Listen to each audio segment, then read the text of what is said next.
मैं Brajesh Kumar biology lecturer आप सभी का online classes Tagore children academy Surajgarh में स्वागत करता हूं।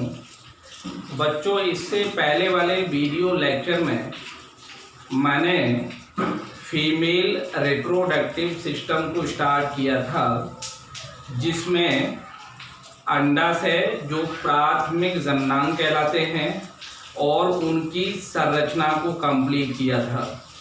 ठीक है, जिसमें अंडाशय का डायग्राम बनाया गया था, उसका मेच्योर फॉलिकल का अलग से मैंने डायग्राम बना के बताया था और वो कंप्लीट किया था।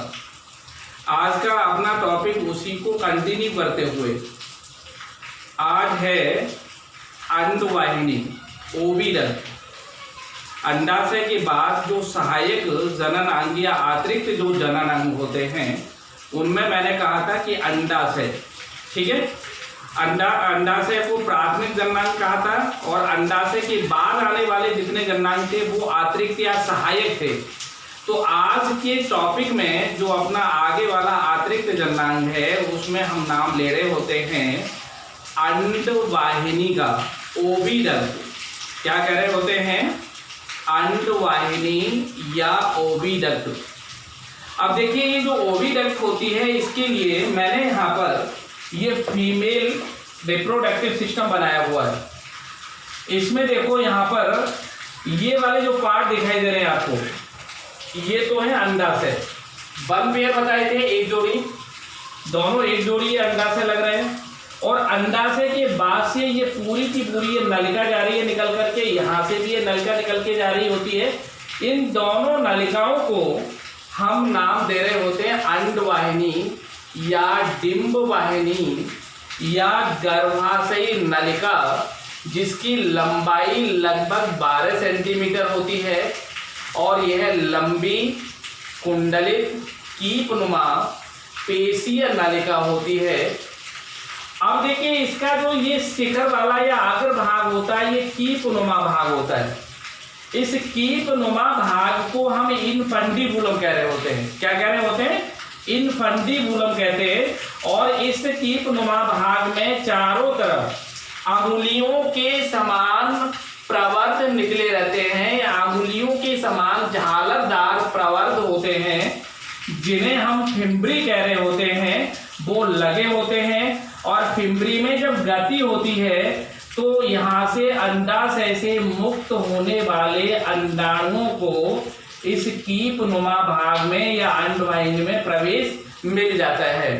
ठीक है, साथ में हम ये कह रहे होते हैं कि इस कीपनुमा भाग के मध्य में पाया जाने वाला जो छिद्र होता है, इस छिद्र को हम यहाँ पर ऑस्टियम कह रहे होते हैं। क्या कह रहे होते हैं? ऑस्टियम।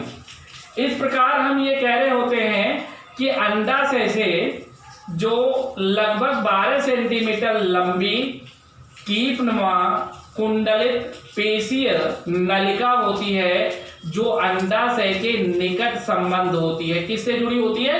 अंडाशय से जुड़ी होती है। और यह नलिका अंडाशय के समीप से कहाँ तक फैली होती है?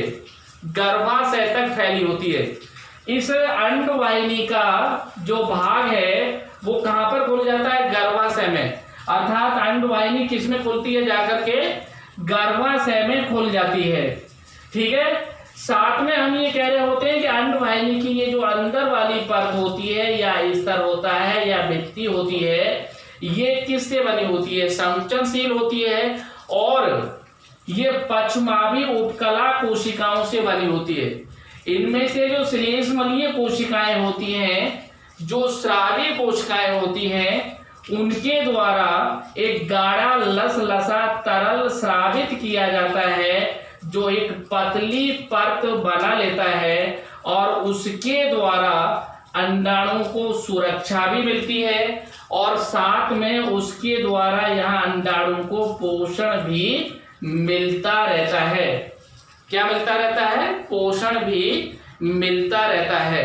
तो हम सिंपल वे में ये कह सकते हैं कि प्रत्येक अंडाशय से लगभग 12 सेंटीमीटर लंबी कीपनुमा कुंडलित पेशीय नलिका इससे निकटतः संबंध होती है या इसके साथ जुड़ी रहती है, उसे हम अंडवाहिनी या डिंबवाहिनी या गर्भाशयी नलिका कह देते हैं।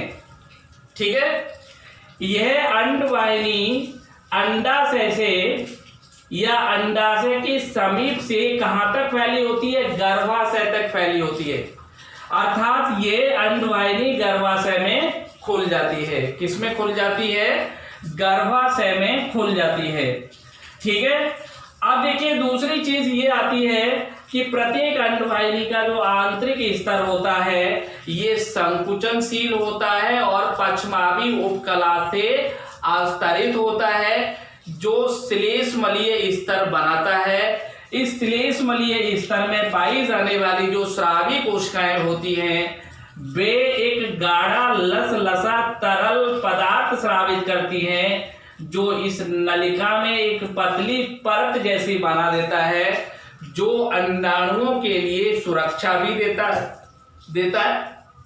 देता है तथा अंडाणुओं को पोषण भी प्रदान कराता है। क्या प्रदान करा रहा होता है? अंडाणुओं को पोषण भी प्रदान करा रहा होता है।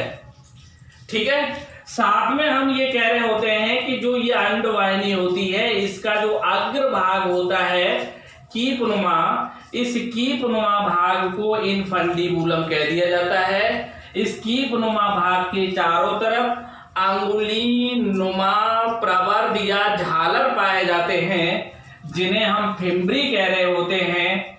और इस कीपनुमा भाग में या इनफंडिबुलम के मध्य में एक छिद्र पाया जाता है। जब अंडाशय से अंडाणु मुक्त होते हैं तो उन अंडाणुओं को फिम्बरी या झालर की गति के द्वारा अंडवाहिनी में ऑस्टियम छिद्र के द्वारा खींच लिया जाता है। इस कारण से अंडाशय से मुक्त होने वाले अंडाणु कहां पर प्रवेश कर जाते हैं? अंडवाहिनी में प्रवेश कर जाते हैं। ठीक है, इसके पश्चात दूसरा जो पार्ट आता है ये बीच का पूरा, इसको हम कह रहे होते हैं बॉडी ऑफ यूटेरस। इसको नाम दिया जाता है गर्भाशय। ये गर्भाशय एक नाशपाती के आकार का खोखला अंग होता है। कहां पर स्थित होता है? श्रोणी क्षेत्र के मध्य में स्थित होता है और 3 लिगामेंट या 3 मजबूत जो स्नायु होते हैं वे स्नायु इसे श्रोणी क्षेत्र की मध्य गुहा में या श्रोणी गुहा में साधे रखने का काम करते हैं। क्या करते हैं? साधे रखने का काम कर रहे होते हैं। साथ में हम ये कह रहे होते हैं कि गर्भाशय का जो आकार होता है सामान्यतः ये 7.5 सेंटीमीटर, 5 सेंटीमीटर और 2.5 सेंटीमीटर आकार का होता है। अर्थात इसका जो आकार है 7.5 इंटू 5.0 इंटू 2.5 सेंटीमीटर होता है। इसके पश्चात हम ये कह रहे होते हैं कि जो गर्भाशय का ऊपर वाला भाग जो अधिकांशतः चौड़ा और कैसा है? तिकोनी गुहा युक्त होता है और इस भाग को हम कह रहे होते हैं बॉडी ऑफ यूटेरस या इसको गर्भाशय काय या गर्भाशय बॉडी कह देते हैं। गुहा के चारों तरफ श्लेष्मा से बना हुआ स्तर पाया जाता है जिसे म्यूकोशल स्तर कह दिया जाता है और इस स्तर को हम गर्भाशय अंतः स्तर कह देते हैं जिसे एंडोमेट्रियम कह दिया जाता है। अर्थात निषेचन के पश्चात जो भ्रूण होता है वो इसी गर्भाशय अंतः स्तर के साथ ही जुड़ता है। किसके द्वारा? अपरा के द्वारा। ठीक है, इसके बाद ये कहा जाता है कि गर्भाशय अंतः स्तर या एंडोमेट्रियम के चारों तरफ चिकनी पेशियों से बना हुआ एक आवरण होता है या स्तर होता है जिसे मायोमेट्रियम कह रहे होते हैं। मायोमेट्रियम का मतलब होता है गर्भाशय का मध्य स्तर और फिर मायोमेट्रियम के चारों तरफ पाए जाने वाले स्तर को पेरीमेट्रियम कह दिया जाता है। अर्थात उसे बाह्य गर्भाशय या गर्भाशय बाह्य स्तर कहा जाता है। ठीक है। इसके पश्चात गर्भाशय का जो निचला वाला भाग होता है ये एक नलिका या पतली नलिका के रूप में कहां पर खुल जाता है? बाह्य द्वार के द्वारा, एक्सटर्नल ऑरिफिस के द्वारा, वेजाइना या योनि में खुल जाता है। इसको हम गर्भाशयी ग्रीवा या सर्विक्स यूटिराई कह देते हैं। क्या कह देते हैं? गर्भाशयी ग्रीवा या सर्विक्स यूटिराई कह देते हैं। ठीक है। अब देखिए इसके पश्चात यहां पर यह कहा जाता है कि निषेचन के पश्चात जो भ्रूण बनता है वह भ्रूण इस गर्भाशय के अंदर ही अपरा के द्वारा संलग्न हो जाता है, जुड़ जाता है, जिससे उसे या भ्रूण को यहाँ पर पोषण भी मिलता रहता है और सुरक्षा भी मिलती रहती है। इसके पश्चात ये गर्भाशय ग्रीवा जब यहाँ वेजाइना में खुल जाती है तो ये पार्ट पूरा का पूरा एक उभार के रूप में, पेशीय झिल्ली के रूप में बन जाता है, जिसे हम क्या कह रहे होते हैं? वेजाइना कह देते हैं। ठीक है। ये पूरा स्ट्रक्चर क्या कहला रहा होता है? मादा जनन तंत्र को शो करता है, अर्थात फीमेल रिप्रोडक्टिव सिस्टम को ये शो कर रहा होता है, जिसमें प्राथमिक जो अंग होते हैं उनको अंडाशय कहा जाता है। इसके बाद में अतिरिक्त में अंडवाहिनी, फिर इसके बाद गर्भाशय। दोनों जो अंडवाहिनी है किसमें खुलती है? गर्भाशय में खुल जाती है, नाशपाती के आकार का होता है। और फिर गर्भाशय ग्रीवा के द्वारा कहां पर खुल जाता है? यहाँ पर एक बाह्य द्वार के द्वारा, एक्सटर्नल ऑरिफिस के द्वारा वेजाइना में, और वेजाइना फिर आगे की तरफ बाह्य जननांगों के साथ में जुड़ी दिखाई देती है। इसलिए हम इस पूरे के पूरे मादा जनन तंत्र की सहायता से क्या कर सकते हैं? फीमेल रिप्रोडक्टिव सिस्टम को एक्सप्लेन कर सकते हैं। ठीक है। अब देखिए इसी को और आप दोबारा से आगे बढ़ा सकते हो। सबसे पहले मैंने क्या बताया था? अंडवाहिनी। अंडवाहिनी में आपको ये कहा गया है कि प्रत्येक जो अंडाशय से लगभग 12 सेंटीमीटर लंबी कीपनुमा एवं कुंडलित पेशीय नलिका निकट तय संबंध होती है। संबंध का मतलब है जुड़ी होती है। अब देखिए यहाँ पर ये अंडाशय है, इस अंडाशय से ये लंबी नलिका लगभग 12 सेंटीमीटर लंबी नलिका, कैसी नलिका है? ये लंबी है, कुंडलित है और कैसी होती है? आगे क्या बताया था मैंने? कीपनुमा। कीपनुमा का मतलब होता है बिल्कुल कैसी होती है? चौड़े आकार की और कीप जैसी दिखाई दे रही होती है। इसी को हम क्या कह रहे होते हैं? अंडवाहिनी, या इसी को हम दूसरा नाम दे रहे होते हैं डिंब वाहिनी, या इसी को तीसरा नाम दे रहे होते हैं गर्भाशयी नलिका। जैसे देखो यहां पर बताया है इन्होंने, क्या कह दिया जाता है इसको? जिसे डिंब वाहिनी या अंडवाहिनी, डिंब वाहिनी अगर कह रहे हो तो फैलोपियन ट्यूब कह सकते हो, अंडवाहिनी अगर कह रहे हो तो इसको ओविडक्ट कह सकते हो, और गर्भाशयी नलिका कह रहे हो तो इसको क्या कह सकते हैं हम? यूटेराई डक्ट। ठीक है। इसके बाद डिंब वाहिनी अपनी ओर के अंडाशय, किसके साथ में? अपनी ओर के अंडाशय के समीप से गर्भाशय तक फैली होती है। अब देखिए यहां पर लिखा हुआ है, ये जो डिंब वाहिनी है अपनी तरफ के अंडाशय से कहां तक फैली हुई है? गर्भाशय तक फैली हुई है। कहां तक फैली हुई है? गर्भाशय तक फैली हुई है। ठीक है ना। इसके पश्चात देखो इन्होंने आगे क्या बताया, फिर कहां तक फैली होती है? गर्भाशय तक। अब देखिए इसके बाद इसका अग्र कीपनुमा भाग जो अंडाशय से लगा होता है, अग्र कीपनुमा भाग ये तो होगा इस अंडवाहिनी का अग्र भाग, और ये भाग कैसा है? कीपनुमा है। किससे लगा हुआ है? अंडाशय से लगा हुआ है। देखो यहां पर बताया उन्होंने, इसका अग्र कीपनुमा भाग जो अंडाशय से लगा होता है इनफंडिबुलम या कीपक कहलाता है। अर्थात क्या कहलाएगा? ये वाला पार्ट, केवल ये वाला पार्ट यहाँ पर या तो इनफंडिबुलम कह सकते हो, या इसका दूसरा नाम क्या होता है? कीपक। क्या नाम होगा? ठीक है।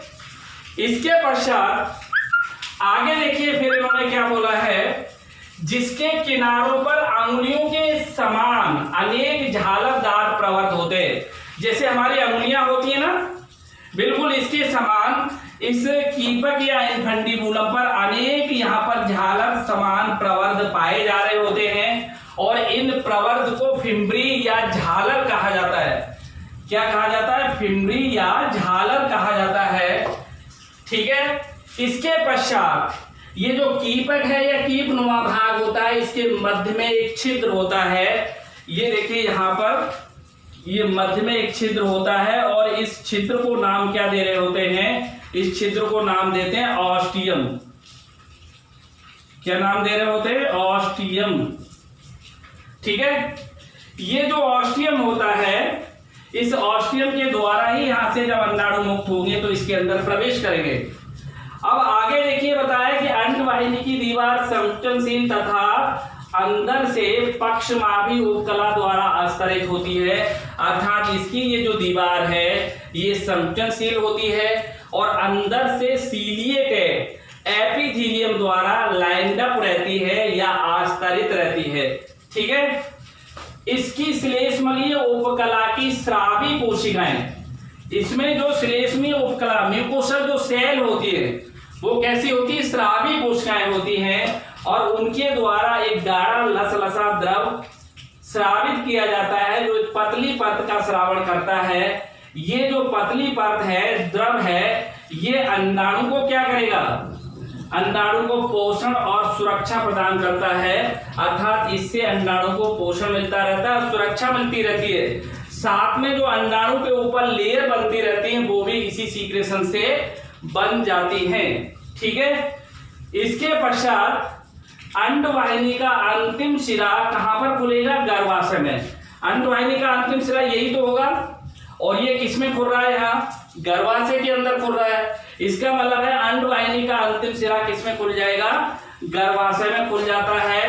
अंडाशय द्वारा जो मुक्त अंडाणु हैं, ये जो अंडाशय यहाँ से अंडाणुओं को मुक्त कर रहा होता है, ये अंडाणु यहाँ पर जो फिम्बरी या जो झालरदार अंगुली समान प्रवर्ध हैं वो गति करते हैं और उसके कारण अंडाशय से जो मुक्त अंडाणु होता है, यह अंडाणु अंडवाहिनी के कीपनुमा भाग इनफंडिबुलम में ऑस्टियम के द्वारा प्रवेश कर जाता है और चूंकि इसके अंदर पक्षमाभी उपकला है तो उनमें गति होती है, जिस कारण ये अंडाणु आसानी से इस नलिका के अंदर गति कर पा रहे होते हैं। संकुचनशील है तो पेरिस्टाल्टिक मूवमेंट भी रहेगा और साथ में यहाँ पर सीलिया लगे हुए हैं तो सीलिया में जब गति होगी तो अंडाणु को ये आगे गति देगा या उनके गमन में सहायता करेगा, क्योंकि अंडाणु नॉन मोटाइल होते हैं। अंडाणुओं में स्वयं गति नहीं होती, अचल होते हैं, अगतिशील होते हैं, इसलिए अंडाणु को क्या बोला जाता है? नॉन मोटाइल बोला जाता है। ठीक है ना? क्लियर हो गया ये पूरा पार्ट। अब देखिए इसके पश्चात आता है आगे यूटेरस। यूटेरस को हम कह रहे होते हैं गर्भाशय। और मैंने आपको बताया था कि जो यूटेरस होता है ये यूटेरस नाशपाती के आकार का होता है। ठीक है। कैसा ये आकार दिखाई दे रहा होता है? नाशपाती के आकार का दिखाई दे रहा होता है और ये खोखला होता है। कौन से वाले भाग में होता है? पैल्विक रीजन में होता है, श्रोणी क्षेत्र में होता है। ठीक है। और श्रोणी क्षेत्र में इसे 3 मजबूत जो लिगामेंट होते हैं, स्ट्रॉन्ग लिगामेंट होते हैं, वो श्रोणी गुहा के अंदर इसे मजबूती से साधे रखते हैं। कौन से वाले क्षेत्र में? श्रोणी क्षेत्र में। अर्थात जो श्रोणी क्षेत्र के मध्य में स्थित होता है, 3 मजबूत स्नायु इसे श्रोणी गुहा में साधे रखते हैं। ठीक है। सामान्यतः इसका आकार कितना बताया था मैंने? 7.5 इंटू 5 इंटू 2.5 सेंटीमीटर। ठीक है। इसके पश्चात इसमें देखिए दोनों तरफ से अंडवाहिनियां आकर के खुल जाती हैं। दोनों तरफ से देखिए अंडवाहिनी, एक इधर से आ रही है, एक इधर से आ रही है, दोनों अंडवाहिनी इसमें आकर के खुल जाती हैं। इन्हीं अंडवाहिनी के अंदर निषेचन क्रिया होती है, क्योंकि जब मैथुन क्रिया होती है तो जो पेनिस है उसके द्वारा स्पर्म को यहाँ पर इजाकुलेट कर दिया जाता है। स्पर्म यहाँ से कहाँ पर प्रवेश कर जाते हैं, गर्भाशय में, और गर्भाशय से किस में चले जाते हैं, फैलोपियन ट्यूब में। फैलोपियन ट्यूब में पहले से ही क्या होता है, अंडाणु, और वो वहां पर निषेचन कर लेता है। निषेचन के बाद फिर वह अंडाणु किसमें कन्वर्ट होता हुआ, भ्रूण में, और यहाँ आकर के वो क्या होता है, स्थापित हो जाता है, इम्प्लांट हो जाता है, आरोपण हो जाता है किसमें, गर्भाशय के अंदर। ठीक है। अब देखिए इसके पश्चात यहाँ पर मैंने आपको बताया था कि जो गर्भाशय या यूटेरस होता है इसकी दीवार मोटी और अत्यधिक पेशी होती है, अत्यधिक मस्कुलर होती है। गर्भाशय की गुहीय सतह पर ये गुहा है पूरी, और इसकी जो अंदर वाली ये सतह है, ये जो अंदर सतह दिखाई दे रही है दोनों तरफ से, ये जो सतह है इस पर श्लेष्मा या श्लेष्म उपकला का स्तर होता है, म्यूकोसल लेयर पाई जाती है, जिसे हम गर्भाशय अंत्य स्तर या अंग्रेजी में एंडोमेट्रियम कह देते हैं।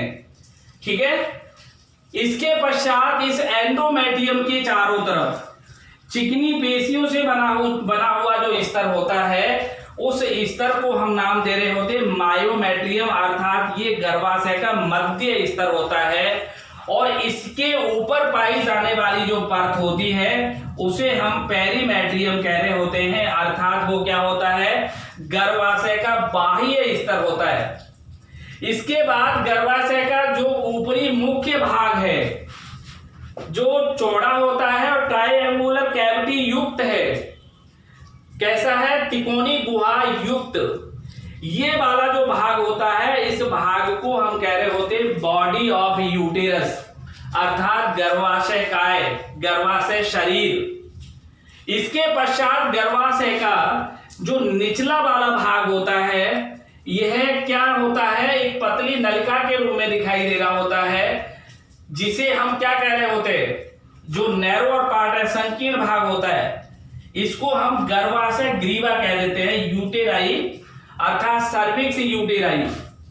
ये देखो मैंने बताया गर्भाशय ग्रीवा, ये वाला पार्ट कैसा हो गया, बिल्कुल सकरा हो गया, नैरोअर हो गया है, अर्थात ये जो नीचे वाला भाग गर्भाशय का होता है ये संकीर्ण या नैरोअर हो जाता है, और इस वाले भाग को हम कह देते हैं गर्भाशय ग्रीवा।